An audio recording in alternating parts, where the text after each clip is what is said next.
pessoal! Bom, hoje estarei dando a explicação sobre todo o conteúdo que foi abordado neste quarto bimestre na matéria de Física.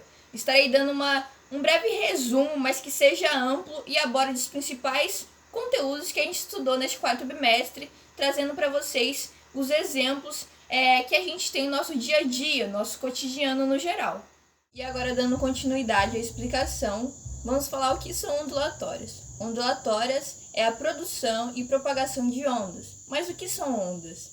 Ondas é uma perturbação ou perturbações que se propagam, como por exemplo aí que a gente pega uma corda na qual quando a gente mexe ela ou bate ela, né, ela se movimenta, ela vai bater no chão e depois vai levantar. Ou seja, aquele movimento da corda bater e levantar, ele vai sempre prosseguir.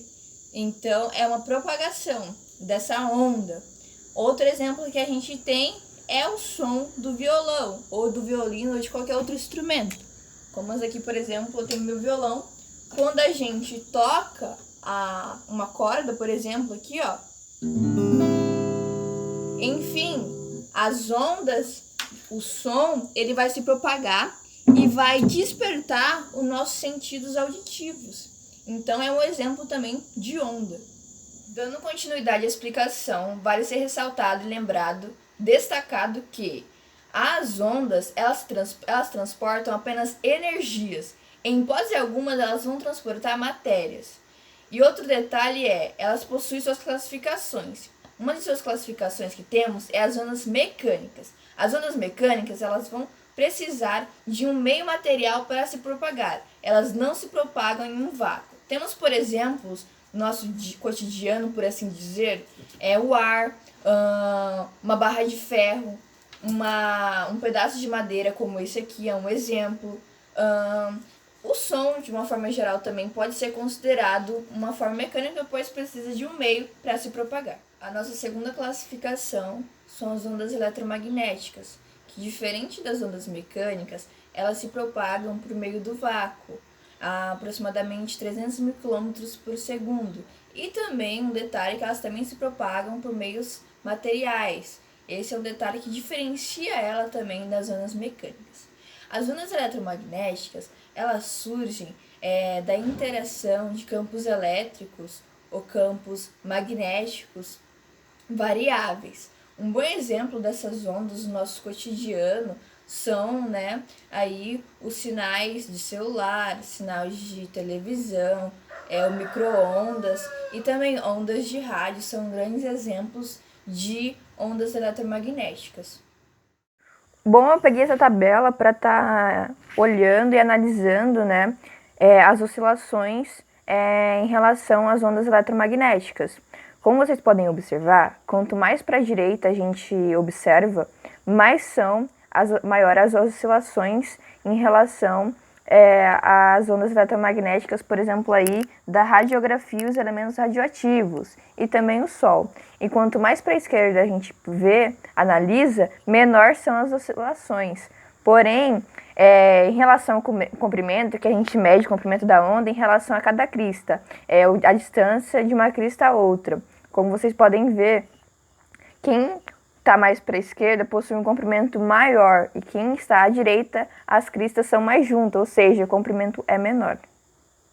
Outro detalhe que vale ser ressaltado aí é que o comprimento e a frequência eles são inversamente proporcionais. E como eu falei anteriormente, as ondas eletromagnéticas, diferente das ondas mecânicas, elas oscilam por meio do vácuo. E a velocidade delas por meio do vácuo chega aproximadamente a 3 vezes 10 elevado a 8 metros por segundo. E essa velocidade, um detalhe muito importante, é que elas são constantes, independentemente da frequência ou do comprimento da onda. Ela sempre vai ser constante.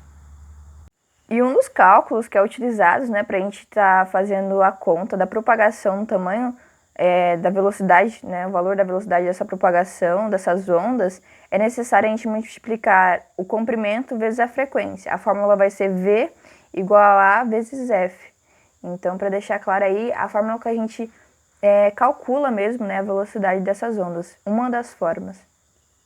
E ao observarmos a parte inferior da imagem, no lado esquerdo, vocês podem ver ali no lado de espectro, a imagem de um prédio, para vocês verem a ideia de quão grande é essa diferença de comprimento, né, para quem está mais no lado da direita para a esquerda. O comprimento aproximadamente da onda de rádio chega a ser do tamanho de um edifício, para vocês terem ideia de quão grande é. E quando vocês observam lá no lado direito, no canto inferior ali, perto de visível, você é um átomo. E para vocês terem ideia do tamanho que é daí, né, o comprimento em relação a, por exemplo, ali, elementos radioativos ou a radiografia. Chega a ser o tamanho de um átomo. Então vocês põem um átomo e um edifício. A diferença é gigantesca. Agora estarei abordando as características relacionadas às ondas transversais e às ondas latitudinais. Como vocês podem observar na imagem, né, a direção relacionada às ondas transversais, imagina como se fosse uma pessoa segurando a ponta ali onde está escrito direção de vibração e ela balançasse, agitasse essa mola de um movimento para cima e para baixo, só que a propagação desta onda, desse movimento, que após feito esse movimento, criando esses pulsos, essas ondas formadas por esses impulsos pela pessoa, ela se propaga de uma forma horizontal, ou seja, ela se propaga para a direita, sendo que os impulsos dados pela pessoa é de uma forma vertical. E essas são umas características das ondas transversais, pois essas ondas transversais, as direções de vibração é perpendicular à direção de propagação, como a gente vê aí no exemplo. Bom, e nessa segunda mola aí, a gente pode ver as ondas longitudinais. Ou seja, imaginem que uma pessoa, ela faz uma força ali onde está escrito direção de vibração, de frente para trás, puxando essa mola, sempre repetitivo o movimento. E dessa força que a pessoa exerce em relação à mola, acontecem umas perturbações na mola, como a gente pode ver aí, a propagação, onde a parte que essas molas fica mais juntinha, como vocês podem ver na imagem. Ocorre uma deformação, uma oscilação, digamos assim, essa perturbação, por assim dizer. E essa perturbação, ela se desloca. E assim como a pessoa ali está puxando essa mola de uma forma horizontal, a perturbação também se encontra, essa propagação, numa forma horizontal. Essa é uma das características relacionadas às ondas longitudinais, pois ela é indicada como a direção de vibração que é igual à direção de propagação. Ou seja, essa direção que ele fala é quando a gente puxa ela ali de frente para trás, que vai causar, né, essa propagação que também é na mesma direção horizontal. Ambas são horizontais. Então, essas aí são as ondas transversais e longitudinais. Bom, agora estarei falando sobre acústica. A acústica está ligada diretamente a uma questão específica que é o som. O som é tudo que a gente consegue captar pelos nossos sentidos auditivos, né? Ou seja, o som, ele uma pessoa para uma pessoa, enfim, ele consegue captar de 20 Hz até 20 kHz. E isso vai variar de pessoa e de idade, né? Porque quanto mais quando você tem problemas, por exemplo, na sua audição, você ficando mais idoso e tudo mais, vai diminuindo a sua capacidade, né, de estar escutando melhor. E uma das coisas que a gente tem aí relacionada à acústica também é a reflexão. O que vai ser a reflexão? A reflexão está muito ligada, uma simples explicação sobre ela, vai ser um bate e volta, como diria um professor aí. Enfim, vai ser um bate e volta, pois a onda, ela vai se chocar com o objeto, vai bater em um objeto e vai voltar. Ocorre um fenômeno muito específico e muito importante que a gente conhece, que é o eco, né? A pessoa ela pensa, após ela, por exemplo, gritar ou falar, as ondas sonoras elas vão bater em um determinado objeto e vão voltar. E dependendo do tempo, se for muito rápido isso, vai parecer que o som se repetiu. Mas não, ele apenas voltou, ele se refletiu em algum objeto. E isso a gente percebe tanto quando a pessoa vai gritar, por exemplo, sei lá, de um precipício ou contra uma parede que tem um vácuo, digamos assim. Bom, agora a gente vai estar falando um pouquinho sobre a refração, que diferente da reflexão, né, que ela bate e volta, a refração ela vai só ir, ela não vai voltar. Ela passa. Como a gente tem agora, por exemplo, aqui, eu estou com o flash da câmera ligada, e a luz da câmera, o flash, né, ele tá passando na água, ele não voltou. Então, é um exemplo aí de refração. Se eu desligar o flash, se vocês forem ver, não vai mudar nada, porque até que a lanterna aqui, ó, que a gente pega a lanterna norte também, ó, a luz vai passar. E outro detalhe é que em relação à sua velocidade, ela vai mudar de acordo com o seu meio que ela vai estar. E já a sua frequência, ela não muda. Bom, e vai haver outros fenômenos que eu vou estar aqui só passando mesmo a definição rapidinho para não ficar muito longo no vídeo.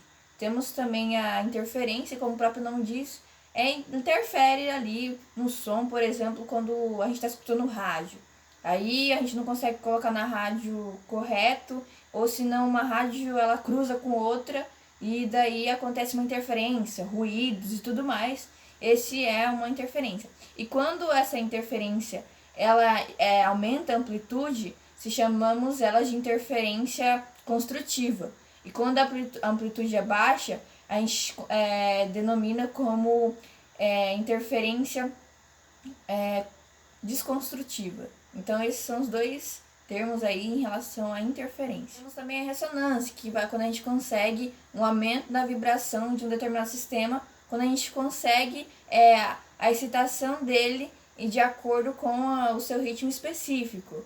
Temos, por exemplo, aí quando a gente vai balançar em um balanço, né? A gente pega o impulso ali, não é qualquer impulso que a gente dá com nossas pernas que o balanço vai balançar quando estamos sozinhos. Precisa ali de um impulso correto para dar ali um embalo e a vibração, digamos assim, do balanço. Temos também a difração. A difração vai ser o quê? A capacidade de contorno tanto de obstáculos ou fendas, e um detalhe, que o comprimento da onda ele vai ter que ser próximo, né, um do outro. Por exemplo, uma pessoa tá em um muro, um lado do muro. Eu tô aqui num lado do muro e tem outra pessoa no lado do muro. Vamos dar um exemplo aqui. Ó, vou pôr no meu caderno. Tem uma aqui e eu tô aqui.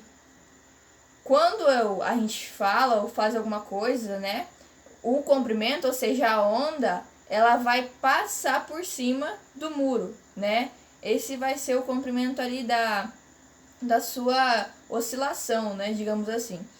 E a pessoa não vai conseguir me ver, mas vai conseguir escutar o som, porque ele vai passar em cima do muro. Hoje eu vou falar sobre o efeito Doppler, né? Que é quando o som de um objeto em movimento, por exemplo, quando um carro, a gente vai numa estrada, numa BR, e passa um carro por nós. Como ele está em movimento, o som emitido por ele fica mais agudo do que se ele estivesse, por exemplo, inércia, estivesse parado.